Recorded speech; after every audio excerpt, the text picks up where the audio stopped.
Good afternoon, everybody. I don't have anything off the top, so Leon, would you like to kick us off? Sure. Well, for a change, let me start with North Korea, if I may. Yesterday, you said that you were not in a position to confirm reports or the accuracy of reports of North Korean troops in Russia mobilizing potentially for the war in Ukraine. North Korea has denied it. Do you have any new information on that, a new assessment today? I don't have anything new to offer on that, Leon. We are continuing to look into the reports that the DPRK has sent soldiers to fight alongside Russia. If it's true that DPRK soldiers are joining Putin's war against Ukraine, it certainly would mark a dangerous and highly concerning development. As it relates to this, we are, of course, going to continue to consult with our allies and partners on the implications of such a dramatic move. Certainly, if true, it would be another reckless and dangerous action, both on the side of Russia, but of course on the side of the DPRK as well. But I'm not in a place to offer any formal assessment or confirmation from the United States today. Okay, but just to clarify, obviously the South Koreans have been pretty specific on this with numbers and a lot of information. I'm sure they've shared that information with you. Do you not have yet confidence in South Korean intel? So, Leon, it's not at all about confidence at all. Of course, we have a close and important partnership and relationship with our ROK partners. It is important, of course, that these are their deliberative processes as it relates to these kinds of things. When we are speaking on behalf of the United States, and certainly when I'm up here as a U.S. official speaking on these things, we want to make sure to have the most up-to-date and accurate assessment to offer you. And what I can say right now is echoing what I said yesterday, is that we are continuing to look into those reports. The most important thing, though, is that we are going to continue to consult with our allies and partners on the implications of such a dramatic move, but I don't have any new updated information to offer on that. Can I follow up? Nike, go ahead.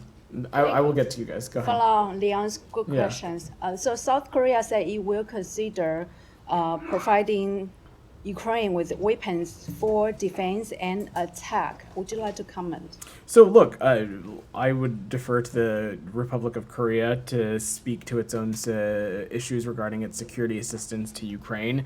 We, of course, welcome any country supporting our Ukrainian partners as they continue to defend their territorial integrity and sovereignty.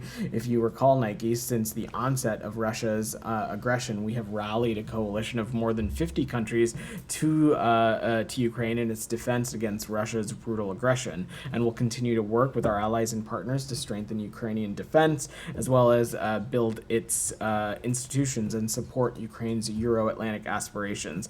The other thing that I want to note, Nike, since you've given me the opportunity, is that this is just another example of how Russia's actions, Russia's dangerous actions, are not just a threat to Ukrainian security or European security. They are, of course, a threat to global security. When you are seeing countries in the Indo-Pacific and Asia region also making a sovereign choice to support Ukraine in its defense, the takeaway from that, Nike, is that the whole world, not just Europe, not just NATO allies, see the threat and the dangerousness and the recklessness from Russian action.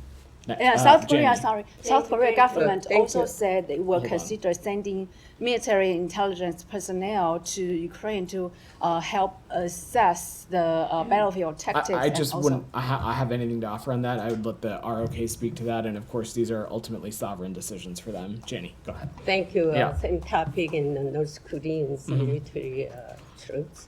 At the House Intelligence Committee, Chairman Mike Turner sent a letter to President Biden requesting a briefing on the North Korean military deployment. He also said that the United States and the NATO allies should respond immediately as the situation is serious. What is the State Department's response to this? So first of all, certainly I'm not going to get into the weeds on congressional correspondence. What I can say is that in both chambers, both the House and Senate, we have an important and close working relationship, and we of course will continue to consult and engage with them appropriately. And in the context of these reportings, as we're as Leon asked about reports of DPRK soldiers being sent to fight alongside Russian forces, we are continuing to look into that, continuing to assess what's happening, and we're most importantly going to continue to consult with allies and partners on the implications of such a dramatic move. And I have no doubt that when we say consulting with allies and partners, part of that of course means consulting with NATO allies. Secondly, the South Korean government summoned the Russian ambassador to South Korea and requested the immediate withdrawal of North Korean troops from Russia. It also announced that it would respond together with the international community.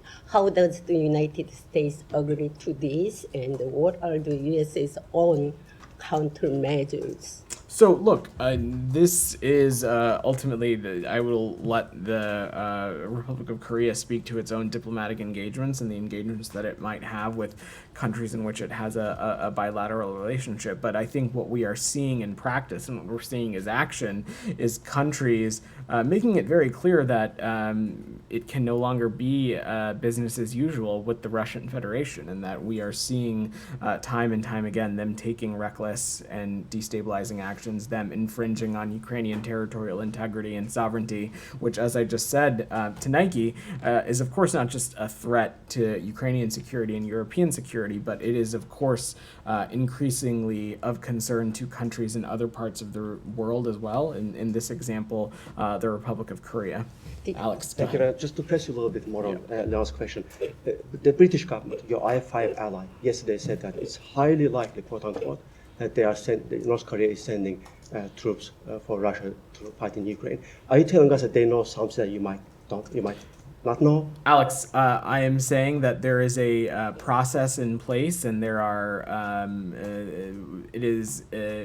The United States, we want to be incredibly intentional and deliberate about how we talk about things publicly, and when we're able to be in a place to talk about things confidently and with a certain assertion. I won't speak to what processes in other countries have in place. In the case of the United Kingdom, we noted and saw their statement during the UNSCR session on Ukraine, and I'd refer you to His Majesty's government for the UK's assessment. But as I said yesterday and just now, we are going to continue to consult with allies and partners on the implications of this and whether this ends up being accurate. And we, of course, will continue to make our own assessments and look in to this as well. In the meantime, we do see some progress in your definition of this. You said dangerous yesterday, today you used reckless action. Would that be an escalation, if true? I'm not going to categorize it one way or the other, Alex. What we have seen, of course, is Russia's increasingly collaboration with a variety of malign actors. We have seen it earlier in this conflict, in the closening of relationships that we have seen as it relates to Russia and Iran. And if these, of course, reports are true, it would indicate a dangerous and reckless and a closening of relationships between Russia and the DPRK, something that would certainly not be what I would call a stabilizing factor for the immediate Indo-Pacific region, but also broader global security as well. Could we come back to him later on? Sure. Thanks. Nick, go ahead. topic. Of course. I want to ask about the intel leak on potential Israeli response plans to Iran. Some Republicans yesterday and today are criticizing administration officials for saying they're deeply concerned but otherwise not taking this seriously enough. What's your response to that? And yesterday you said this topic didn't come up in any of the secretary's bilats now that he's in the region. and having bilaterals today. Is that still the case? So I don't have anything to read out on the Secretary's government-to-government engagements today beyond some of the readouts that we've already made public, and so I would refer you back to there. Look, as it relates to the issues surrounding the unauthorized disclosure, I think many of you have seen the statement from the FBI, who have indicated that they are investigating this. They've announced that, and I will defer to them to speak to it. Certainly, we would take any unauthorized disclosure. It's something that we take very seriously, and it is, of course, incredibly concerning. There are appropriate entities of the U.S. government that are the appropriate authorities for these kinds of things, and we, of course, will defer to them when these things happen. Simon, go ahead. Can we come to Lebanon? Sure. France is hosting a conference to try to make some progress on the issue. Does the US sort of support the French initiative to hold this conference, and what are you hoping will be agreed there? Well, look, we of course are always eager and to engage with partners on important issues, including what is currently happening in Lebanon. We will have representation at this conference. We'll hopefully be in a place to announce that in the next day or so. So stay tuned on that. But look, when it comes to the Middle East, France has been a vital partner in continuing to marshal support for, in the context of Gaza, of course, trying to get us to a ceasefire. And similarly, we know that they share our goal as it relates to Lebanon for creating the conditions that will allow civilians on both sides of the blue line to return to their homes. And we know that they also would like to see 1701 effectively implemented. I have no doubt that a lot of these things will be talked about, as well as ways in which participant countries in this conference can continue to support humanitarian efforts in Lebanon as well. I expect all of this to be discussed, but I don't want to get ahead of the conference. You mentioned the US participation, but it hasn't been announced as part of the Secretary's travel. So do you expect? I don't have any announcements to offer as it relates to the Secretary's travel. The Secretary, we expect, will be in the Middle East region, as we've been talking about this whole week, but we will have participation at a senior level at the conference. Okay, so if you don't send the Secretary, doesn't that sort of signal some lesser support for this initiative? Not at all.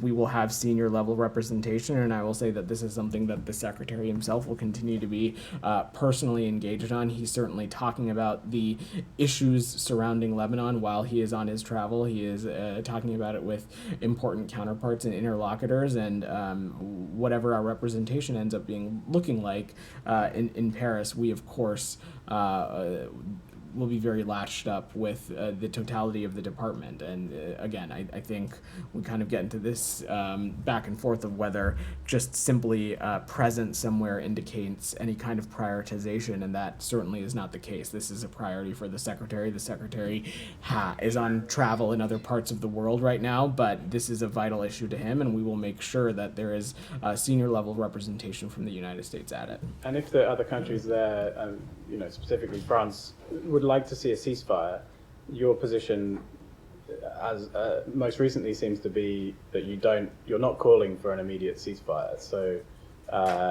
is this administration out of line with European allies, particularly, but allies who would like to see this conflict come to an end? Look, Simon, I will let European allies speak for themselves, but we know that there's a convergence between us and our European allies on what we all want to see, and what we all want to see ultimately is the effective implementation of 1701, but more importantly, the conditions created so that civilians can return to their homes on both sides of the blue line. And perhaps even broader than that, we want to see the country of Lebanon be able to stand on its own 2 feet out of the stranglehold from Hezbollah. I am not going to speculate on what proposals and ideas may come from the conference. I think that's the purpose of these kinds of engagements, to have these important conversations in multilateral settings, and we'll let that process move forward.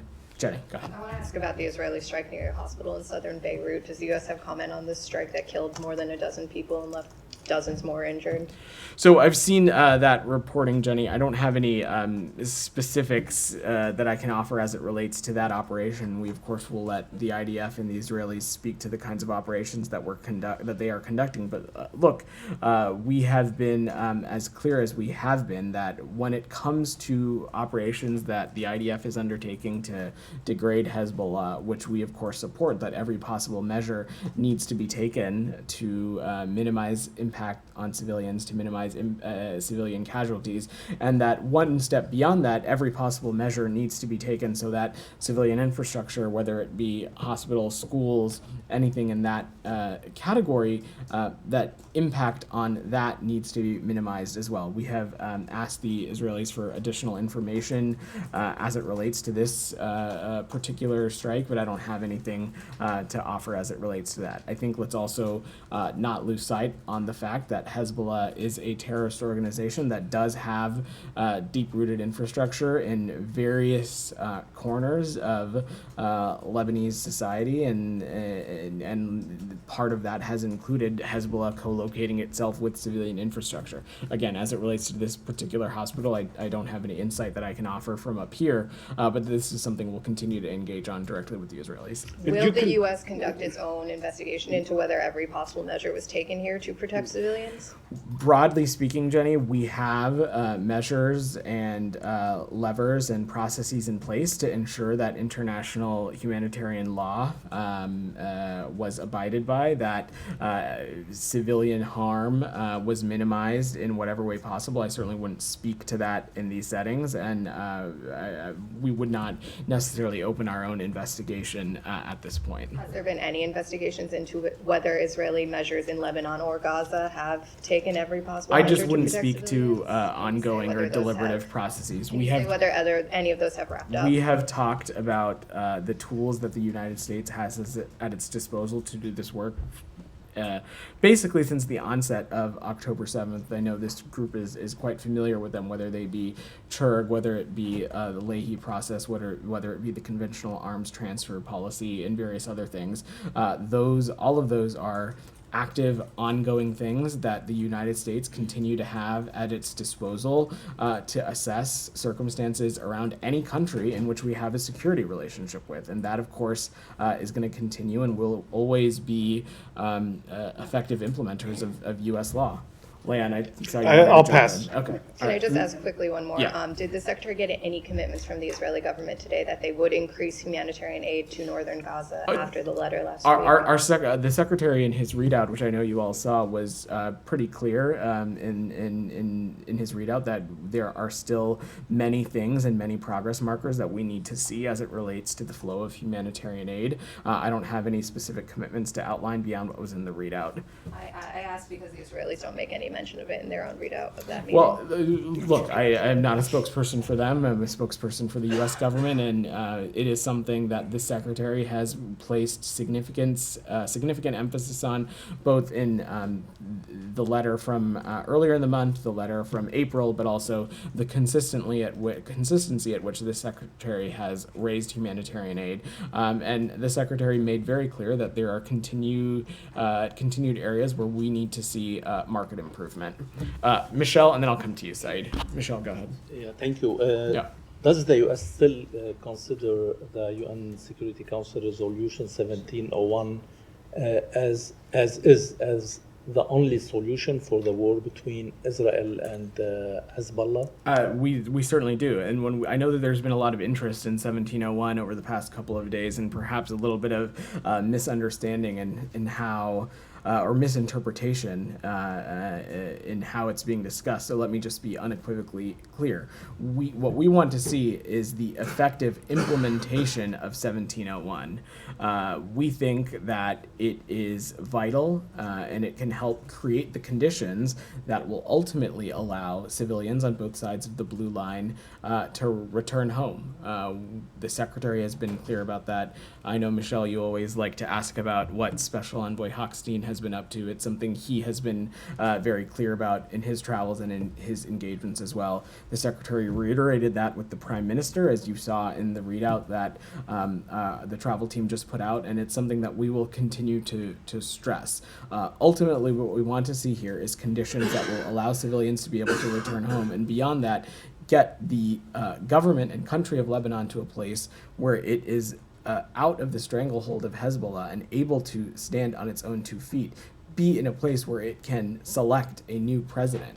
All of these things we have been unequivocally consistent and clear about. But if the parties in the past, as Amos Hochstein said in Beirut, failed to implement the 1701, what will make them or will force them to implement it this time? So I'm just not going to speculate, Michelle, on what might or might not happen. What I am offering you is what our perspective has been and what we think is a credible and clear solution that is a step in the right direction. And we think that is the effective implementation of 1701. And finally, Congressman Lahoud and Isa sent a letter to the president asking them to put pressure and sanctions on the Speaker of the House, Nabil Berri, to elect a new president. Are you considering such move? So certainly would not, first, again, just would not get into the details of our congressional correspondence. We engage with members of both the House and Senate pretty regularly, and certainly am not in a place to preview or get into what actions we may or may not be considering. But when we talk about what we want to see for the future of Lebanon, selecting a president is, of course, at the top of that list. We want to see a president that is reflective of the will of the Lebanese people, and we want to see a government that is free from the stranglehold of Hezbollah. Said, go ahead. Thank you, Yeah. Vedant. Now, Vedant, from this podium, we heard some time back that if Sinwar was to depart the sea, the war would end. Now, I remember things akin to it would end tomorrow and so on. But what we have seen, I don't and think that- we've ever. okay. Said, I'm always happy to give you the space to ask whatever it is, whatever questions that you want to ask. But I am gonna just jump in and say that no one has ever said that. fine. What we were talking about was that Mr. Sinwar had a choice to make as it relates to the ceasefire proposal that had been on the table, and that he time and time again chose not to accept what has been on the proposal. We never said that if he were to die or be killed, that all of a sudden would mean that the conflict would end. What this means, and what we said on Thursday, and what the Secretary stressed in his meetings with Israeli counterparts today, is that this is a new opportunity. His death is a new opportunity to reinvigorate that conversation and work to get a ceasefire proposal, one that allows an influx of humanitarian aid into Gaza, one that brings the remaining hostages home, including the 7 Americans, and get us on a path to diplomacy that we hope will help get this region out of the endless cycles of violence. That's what this is about. Fair enough. Now, what we have seen since Sinwar's death is really an intensification of this assault. As a matter of fact, it probably surpasses other times. Israel has always greeted American officials, Secretary Blinken, with increased assault on Palestinians and so on. But we have seen really, a spike in killing dozens, hundreds of Palestinians since last Thursday when they announced the killing of Sinwar, even with some people calling for resettlement in Gaza and so on. So my question to you, is Israel implementing the so-called general's plan that aims to depopulate Gaza and resettle it by Israeli settlers? What I can say, Said, is that first, the rhetoric that you're referring to about resettling Gaza, or however it was phrased, we certainly, that's the kind of rhetoric that we unequivocally reject. We have been clear numerous times that what we are working towards and what we want to see is Palestinian-led governance in Gaza, and a Gaza that is unified with the West Bank under what we hope is a revitalized Palestinian Authority. The Secretary was clear about this in the immediate months after October 7th in a speech that he made in Tokyo that fall, where he laid out that there can be no long-term displacement of Palestinians from Gaza. We don't want to see any territorial reduction in Gaza, and we certainly don't want to see any reoccupation of Gaza after this crisis ends. What we want to work on and what we want to see are affirmative elements that will get us to a sustained peace, and that in our view, needs to include the Palestinians' people's voices, their aspirations, and that needs to be at the center of post-crisis governance in Gaza. The United States would not and will not support anything less than that. Okay. No, I also appreciate every time you call on me. I never, thank you.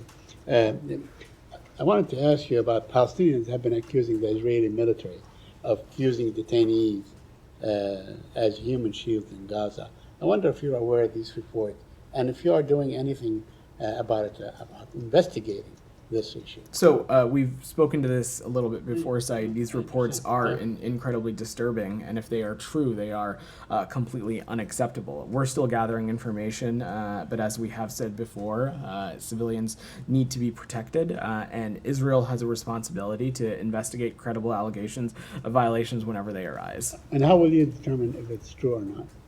We will continue to engage with our partners in Israel on this side. Of course, as we've talked about before, the United States does not have boots on the ground in Gaza. We will continue to assess these through the limited means that we have, but the ultimate thing here is that we want to see Israel appropriately investigate credible allegations or violations whenever they arise. We have, of course, seen them do that in certain incidents, and we want to make sure that that is consistently applied to anywhere that these issues arise. Could we have an update on the delivery of aid from whatever you know? Sure, I'm happy to. I'm happy to offer some updated information on that. Look, I think first let me just say, and Jenny asked this a little bit, that this is something that the Secretary stressed and reiterated with the Prime Minister earlier today, that we want to continue to see progress made. We are continuing to press Israel that there is a responsibility to maximize and streamline the existing crossings and open more crossings for more increased levels of aid into Gaza. 114 trucks crossed yesterday. That included trucks from Kerem Shalom and the Erez West crossing. Certainly, I don't say that to try and make the point that that is satisfactory or enough, but we want to continue to see a steady influx of trucks and humanitarian assistance into Gaza site, especially as the region heads into the winter months. We want to make sure that appropriate foodstuffs and winterization supplies are appropriately surged. Thank you. Yeah. Alex, go ahead. I want to Yeah. go to BRICS gathering Sure. in Kazan. But before that, what did you make of the fact that UN Secretary General, who refused to attend Ukraine's peace summit, which is about defending the UN Charter, chose to somehow attend this Putin summit, which is about defying? So, Alex, I will let the Secretary General and his team speak to whatever scheduling decisions they have or have not made. I just want to be clear, though, Secretary General Guterres, I think, has the UN system in itself has been an incredible partner when we are talking about holding the Russian Federation accountable and making, in almost as unison as one can be in the UN system, making it clear that there is a strong collection of countries that are standing up against Russian aggression, Russia's territorial, its infringement on Ukrainian territorial integrity, its infringement on Ukrainian sovereignty. So let me just first address that as it relates to the Secretary General. On the BRICS summit broadly, Alex, we believe all countries are sovereign countries, and they have their own choice and make their own choices about the countries and groupings in which that they associate. What the United States is focused on and the approach that we bring to all of the foreign policy and the diplomacy that we conduct is that we are focused on working with partners around the world to build the broadest and deepest coalitions possible to help achieve our shared goals. We want to enhance the value proposition of what the United States can bring to the table. And we want to work with countries through investments in the kinds of things that we know these kinds of countries are looking for. And we are looking to sharpen and deepen and broaden our partnerships in that way. And of course, the multilateral institutions, whether it be the UN, G20, groupings like APEC or ASEAN, are of course important and vital avenues for us to do that. And that's why you have seen the Secretary place an emphasis on continuing to engage with those countries. And look, as it relates to the specific makeup of BRICS, we're going to continue to work and have a strong positive relationship with Brazil, with South Africa, with India. We work bilaterally with those countries in a number of key areas that we frankly think are going to continue to define the 21st century.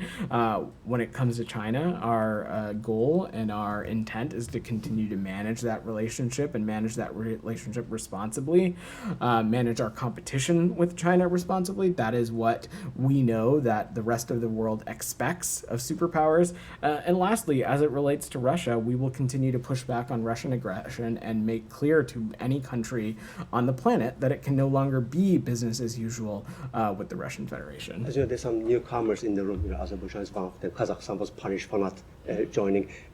But Turkey, Turkish presence among the participants. Does the department have any view of your NATO partners' BRICS membership bid?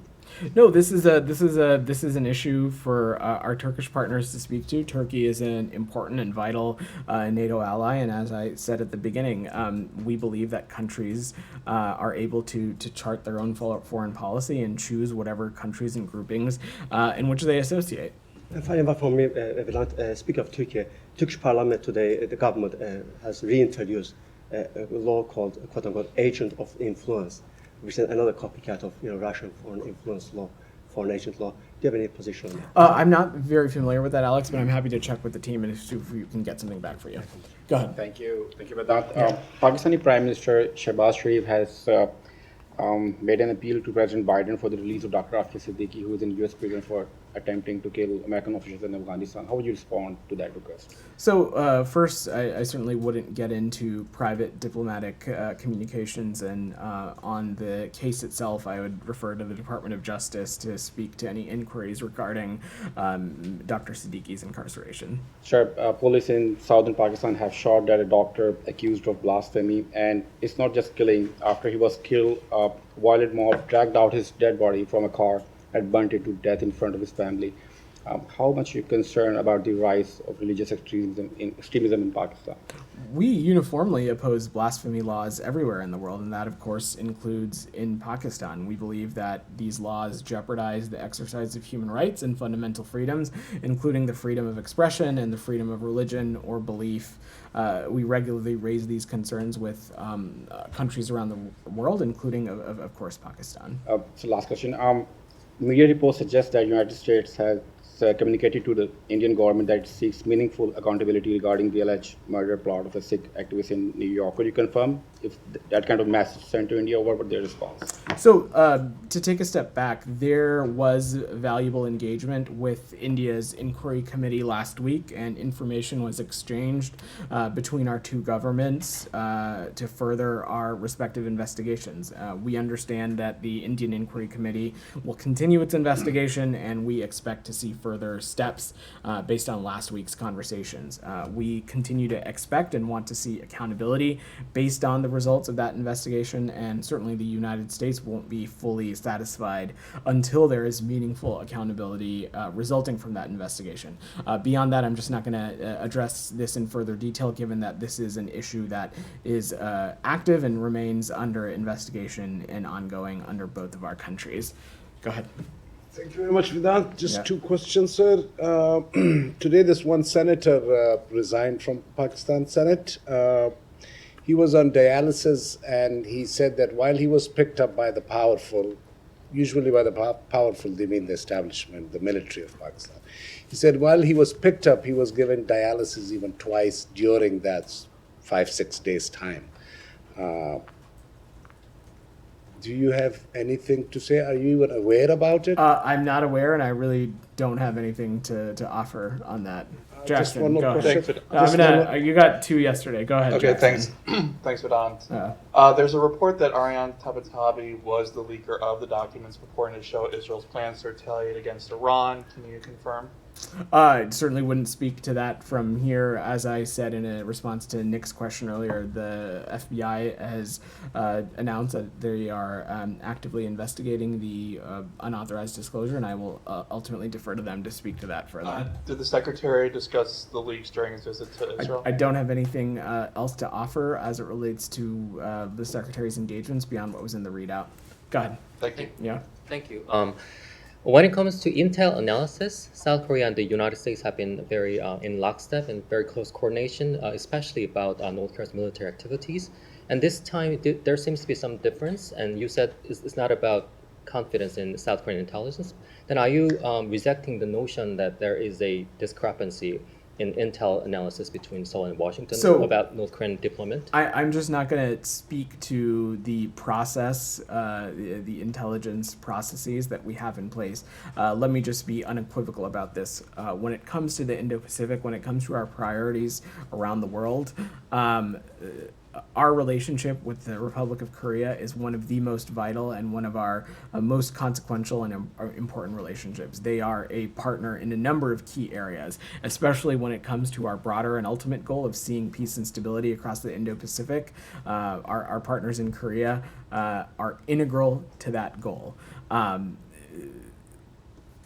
Separate from that, the reporting that we have seen as it relates to soldiers from the DPRK who the suggestion that they have been sent to fight alongside Russian forces in Ukraine, should that be true, that would be incredibly concerning, it would be dangerous, and certainly it would be reckless. The United States has its own processes in place and our own assessments that we need to make before certainly we can publicly say that we are seeing anything as it relates to a particular policy area. It is not at all a reflection of any country, whether it be the ROK or otherwise. It's not a reflection of that at all. Any discussions underway as to what to do in terms of, like sanctioning North Korea or any steps to take? At the center of this, if these developments are true, they would certainly be incredibly dangerous, and that is why at the core of this is continuing to consult with our allies and partners, of which ROK would certainly be a part of that. But I'm not going to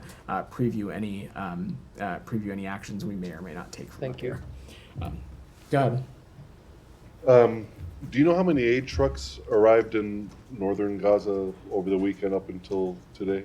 I don't have a specific breakdown for you on transit intra-Gaza. What I can say is what I answered to Saeed's question is that there were, and I will pull up the number again just to be precise, it was on October 21st, 114 trucks that we saw enter Gaza, which again, not at all, don't offer that statistic to say that that is satisfactory, but that is the updated metric that we have, and simultaneously we of course are stressing with partners in Israel that more needs to be done to enhance the flow of humanitarian aid.